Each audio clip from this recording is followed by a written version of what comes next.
सब प्रेम से बोलो, लक्ष्मी नारायण भगवान की जय, राधा कृष्ण भगवान की जय। श्री सुखदेव जी कहते हैं, परीक्षित, एक बार भगवान श्री कृष्ण पांडवों से मिलने के लिए इंद्रप्रस्थ पधारे। उनके साथ सात्विक आदि बहुत से यदुवंशी भी थे। जब वीर पांडवों ने देखा कि सर्वेश्वर भगवान श्री कृष्ण पधारे हैं, तो जैसे प्राण का संचार होने पर सभी इंद्रियां सचेत हो जाती हैं, वैसे ही वे सब के सब एक साथ उठकर खड़े हो गए।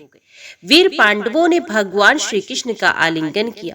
उनके अंग संग से उनके सारे पाप ताप धुल गए। भगवान की प्रेम भरी मुस्कुराहट से सुशोभित मुख सुषमा देखकर वे आनंद में मगन हो गए। भगवान श्री कृष्ण ने युधिष्ठिर और भीमसेन के चरणों में प्रणाम किया और अर्जुन को हृदय से लगाया। नकुल और सहदेव ने भगवान के चरणों की वंदना की।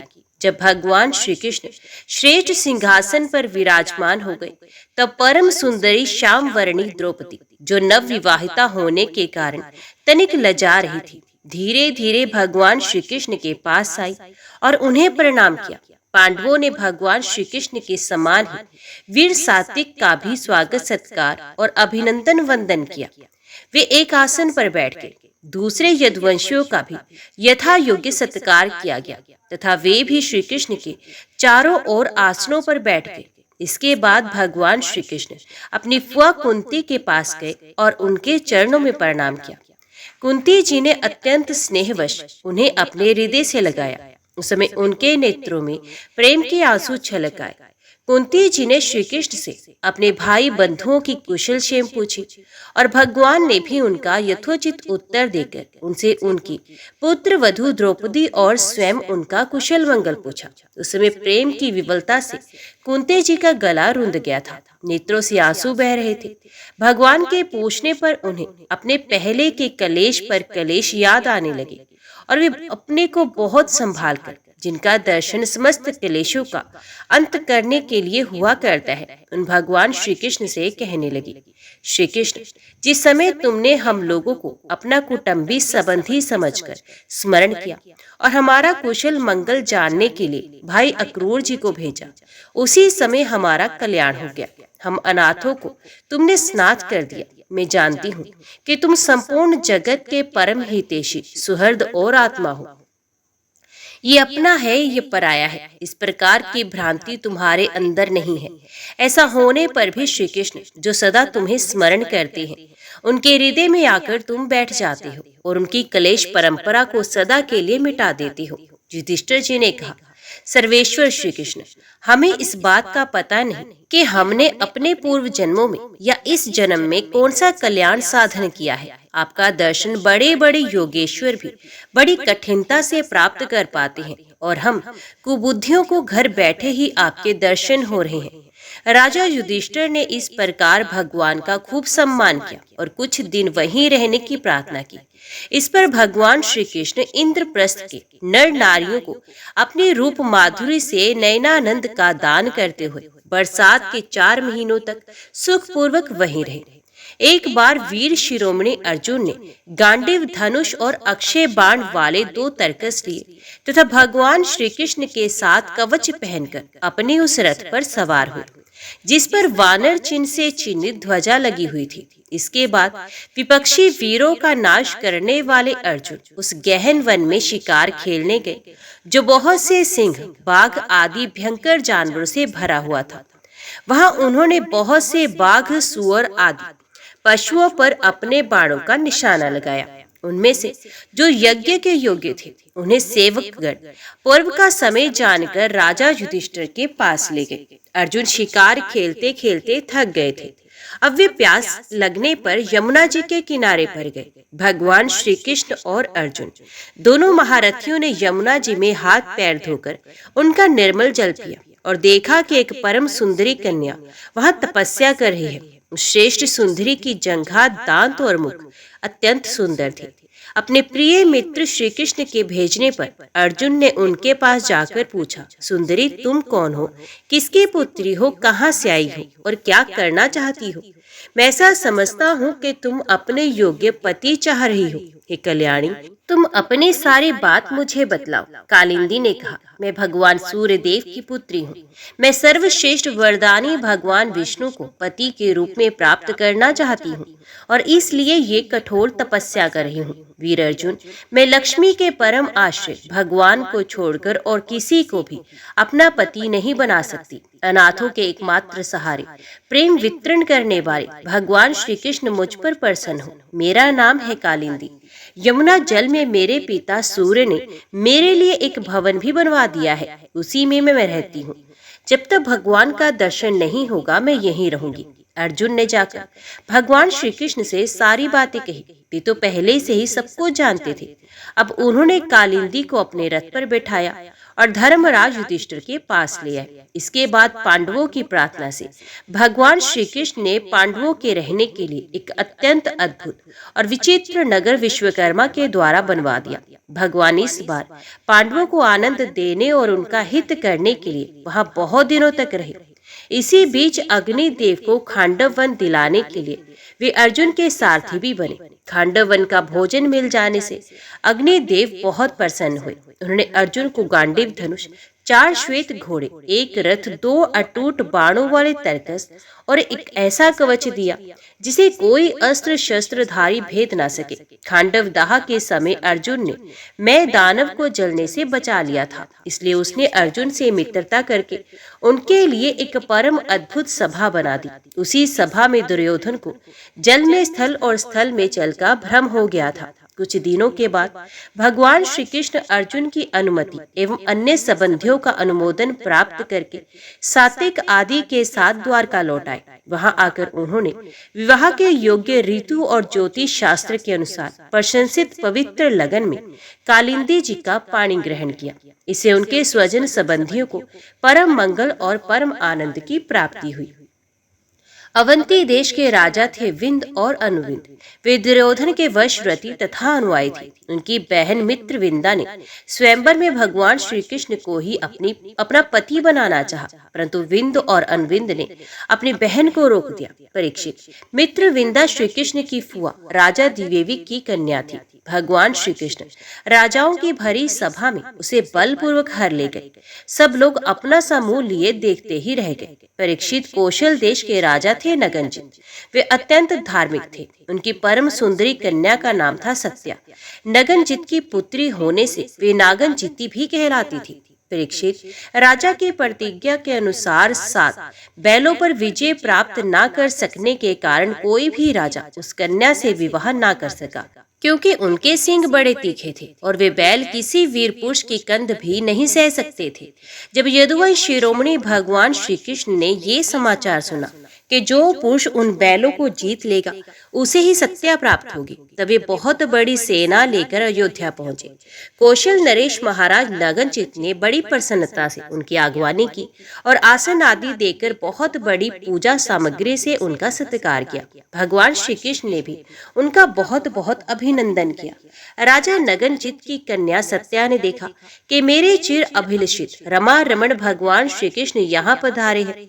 तब उसने मन ही मन ये अभिलाषा की कि यदि मैंने व्रत नियम आदि का पालन करके इन्हीं का चिंतन किया है तो ये ही मेरे पति हों और मेरी विशुद्ध लालसा को पूर्ण करे। नागनजीती सत्या मन ही मन सोचने लगी, भगवती लक्ष्मी, ब्रह्मा, शंकर और बड़े बड़े लोकपाल जिनके पद पंकज का पराग अपने सर पर धारण करते हैं और जिन प्रभु ने अपनी बनाई हुई मर्यादा का पालन करने के लिए ही समय समय पर अनेकों लीला अवतार ग्रहण किए हैं, ये प्रभु मेरे किस धर्म, व्रत अथवा नियम से प्रसन्न होंगे? वे तो केवल अपनी कृपा से ही प्रसन्न हो सकते हैं।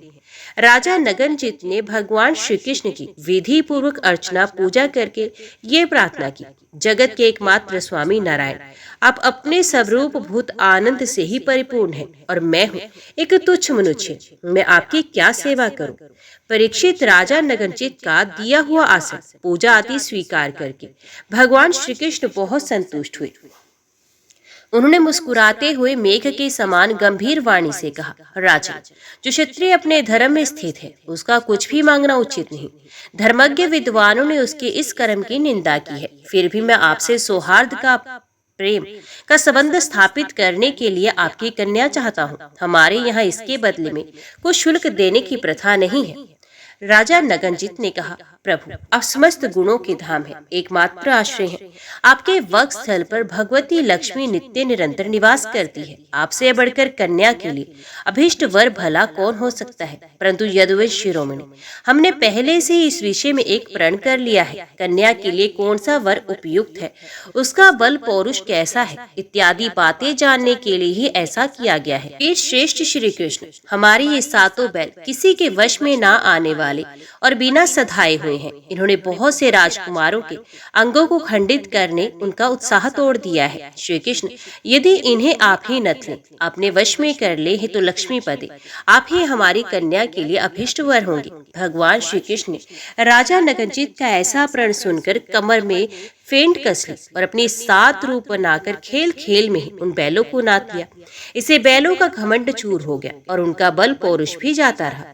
अब भगवान श्री कृष्ण उन्हें रस्सी से बांधकर इस प्रकार खींचने लगे जैसे खेलते समय नन्हा सा बालक काट के बैलों को घसीटता है। राजा नगनजित को बड़ा विस्मय हुआ। उन्होंने प्रसन्न होकर भगवान श्री कृष्ण को अपनी कन्या का दान कर दिया और सर्वशक्तिमान भगवान श्री कृष्ण ने भी अपने अनुरूप पत्नी सत्या का विधि पूर्वक पाणी ग्रहण किया। रानियों ने देखा कि हमारी कन्या को उसके अत्यंत प्यारे भगवान श्री कृष्ण ही पति के रूप में प्राप्त हो गए हैं। उन्हें बड़ा आनंद हुआ और चारों ओर बड़ा भारी उत्सव मनाया जाने लगा।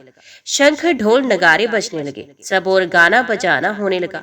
ब्राह्मण आशीर्वाद देने लगे। सुंदर वस्त्र, पुष्पों के हार और गहनों से सज धज कर नगर के नर नारी आनंद मनाने लगे। राजा नगनजित ने 10,000 गोएं और 3,000 ऐसी नवयुवती दासियां जो सुंदर वस्त्र तथा गले में स्वर्ण हार पहने हुए थी दहेज में दी। इसके साथ ही 9,000 हाथी, 9 लाख रथ, 9 करोड़ घोड़े और 9 अरब सेवक भी दहेज में दिए। कौशल नरेश राजा नगनजित ने कन्या और दामाद को रथ पर चढ़ाकर एक बड़ी सेना के साथ विदा किया। उस समय उनका हृदय वात्सल्य स्नेह के उद्वेग से द्रवित हो रहा था।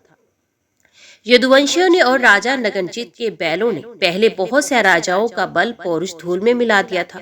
जब उन राजाओं ने ये समाचार सुना तब उनसे भगवान श्री कृष्ण की ये विजय सहन न हुई। उन लोगों ने नागनजिती सत्या को लेकर जाते समय मार्ग में भगवान श्री कृष्ण को घेर लिया और वे बड़े वेग से उन पर बाणों की वर्षा करने लगे। उस समय पांडव वीर अर्जुन ने अपने मित्र भगवान श्री कृष्ण का प्रिय करने के लिए गांडीव धनुष धारण करके जैसे सिंह छोटे मोटे पशुओं को खदेड़ दे, वैसे ही उन नरपतियों को मार पीट कर भगा दिया। तदंतर यदुवंश शिरोमणि देवकी नंदन भगवान श्री कृष्ण उस दहेज और सत्या के साथ द्वारका में आए और वहां रहकर गृहस्थ में विहार करने लगे।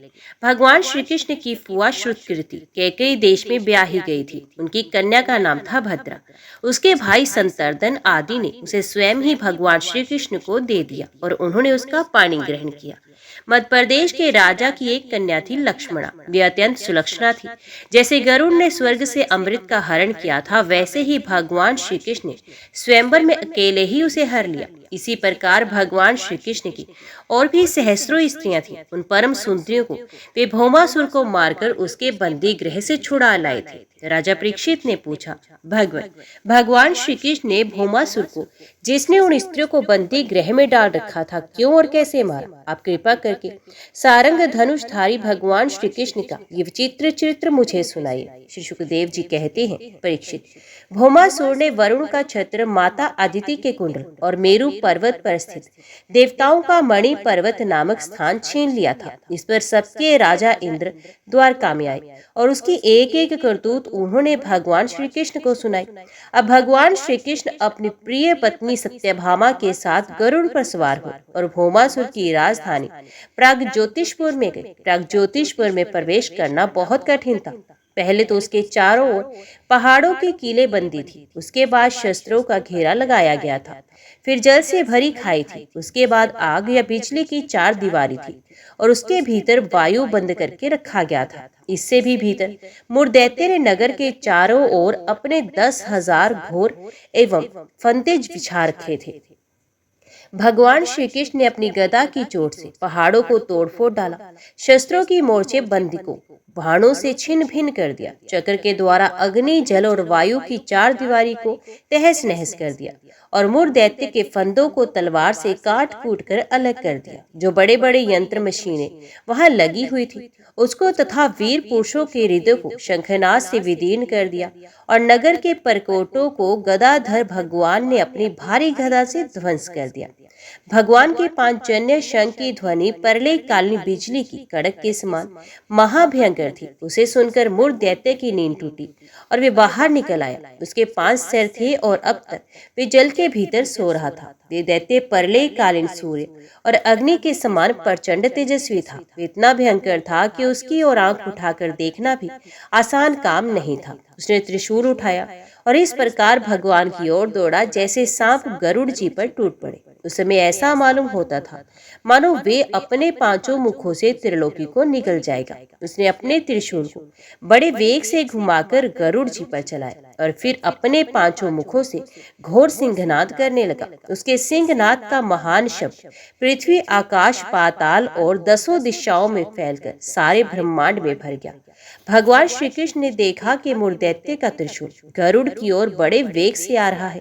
तब अपना हस्त कौशल दिखाकर फुर्ती से उन्होंने 2 बाण मारे, जिनसे वे त्रिशूल कटकर 3 टुक हो गया। इसके साथ ही मुर दैत्य के मुखों में भी भगवान ने बहुत से बाण मारे। इससे वे दैत्य अत्यंत क्रुद्ध हो उठा और उसने भगवान पर अपनी गदा चलाई, परंतु भगवान श्री कृष्ण ने अपनी गदा के प्रहार से मुर दैत्य की गदा को अपने पास पहुंचने के पहले ही चूर चूर कर दिया। अब वे अस्त्रहीन हो जाने के कारण अपनी भुजाएं फैलाकर श्री कृष्ण की ओर दौड़ा और उन्होंने खेल खेल में ही चक्र से उसके 5 सिर उतार लिए।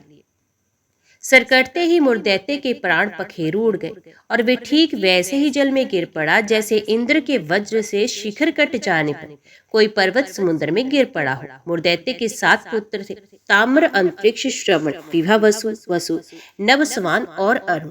ये अपने पिता की मृत्यु से अत्यंत शोकाकुल हो गए और फिर बदला लेने के लिए क्रोध से भरकर शस्त्रास्त्र से सुसज्जित हो गए तथा पीठ नामक दैत्य को अपना सेनापति बनाकर भौमासुर के आदेश से श्री कृष्ण पर चढ़ाई कर गए। वे वहां आकर बड़े क्रोध से भगवान श्री कृष्ण पर बाण, खड़ग, गदा, शक्ति, रिष्टि और त्रिशूल आदि प्रचंड शस्त्रों की वर्षा करने लगे। भगवान की शक्ति अमोघ और अनंत है। उन्होंने अपने बाणों से उनके कोटि कोटि शस्त्रास्त्र तिल तिल करके काट गिराए। भगवान के शस्त्र प्रहार से सेनापति, पीठ और उसके साथी दैत्यों के सर, जांघें, भुजा, पैर और कवच कट गए और उन सभी को भगवान ने यमराज के घर पहुंचा दिया। जब पृथ्वी के पुत्र भौमासुर ने देखा कि भगवान श्री कृष्ण के चक्र और बाणों से हमारी सेना और सेनापतियों का संहार हो गया, तब उसे असहनीय क्रोध हुआ। वे समुद्र तट पर पैदा हुए बहुत से मद वाले हाथियों की सेना लेकर नगर से बाहर निकला। उसने देखा कि भगवान श्री कृष्ण अपनी पत्नी के साथ आकाश में गरुड़ पर स्थित है, जैसे सूर्य के ऊपर बिजली के साथ वर्षाकालीन श्याम मेघ शोभायमान हो।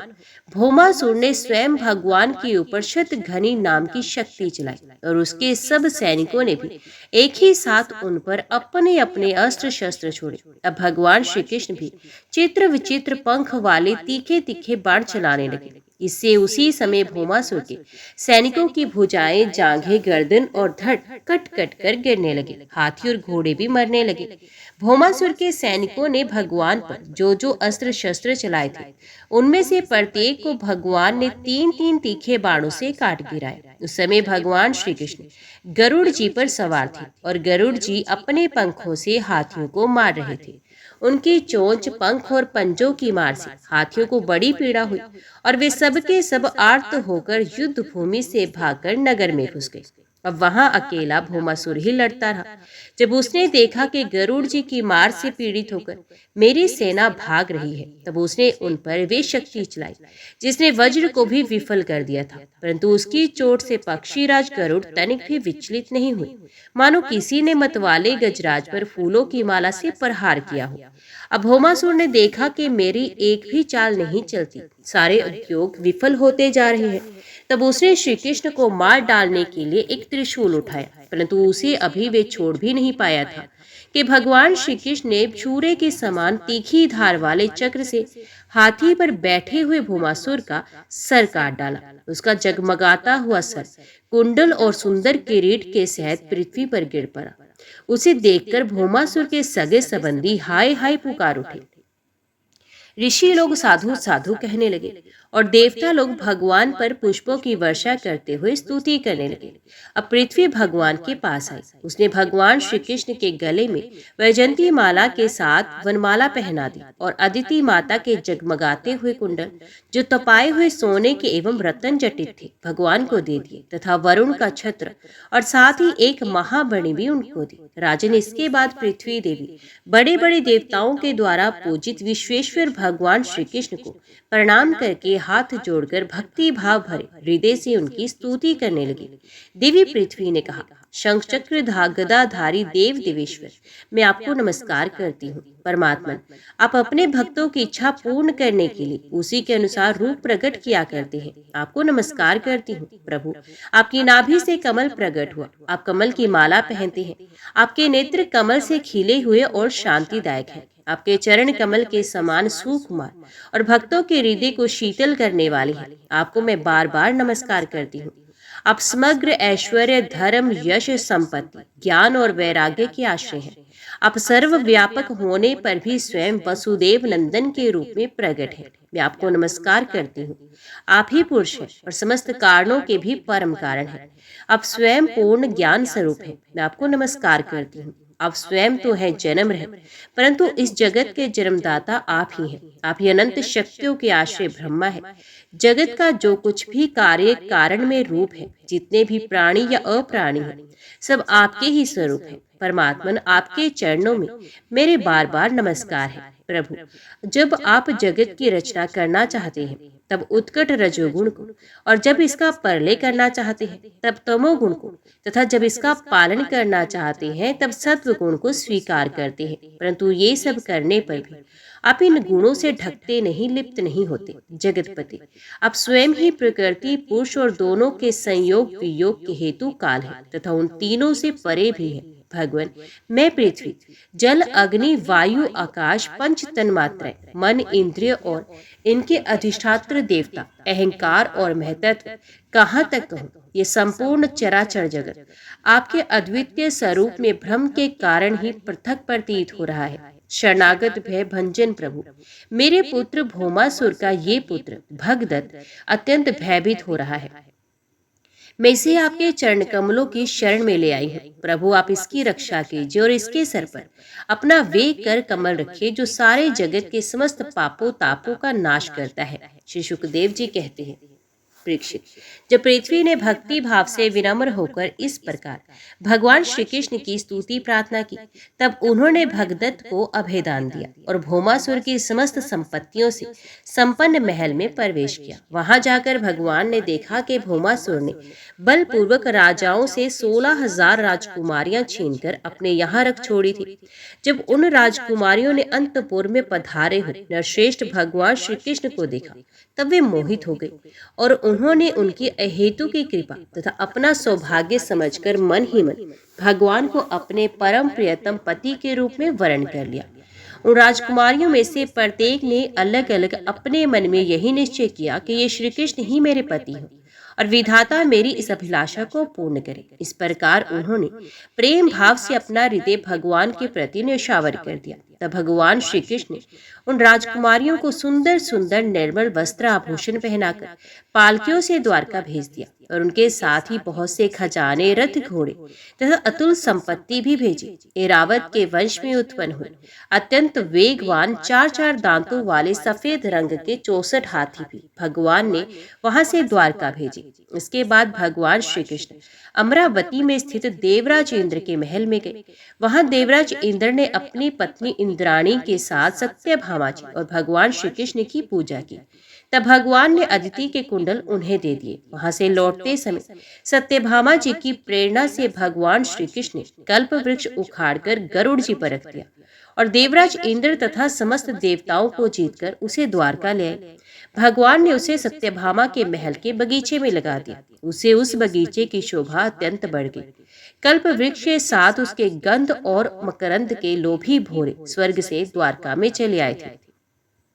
देखो तो सही, जब इंद्र को अपना काम बनाना था तब तो उन्होंने अपना सर झुकाकर मुकुट की नोक से भगवान श्री कृष्ण के चरणों का स्पर्श करके उनसे सहायता की भिक्षा मांगी थी। परंतु जब काम बन गया तब उन्होंने उन्हीं भगवान श्री कृष्ण से लड़ाई ठान ली। सचमुच ये देवता भी बड़े तमोगुणी हैं और सबसे बड़ा दोष तो उनमें धनाढ़ता का है। धिक्कार है ऐसी धनाढ़ता का।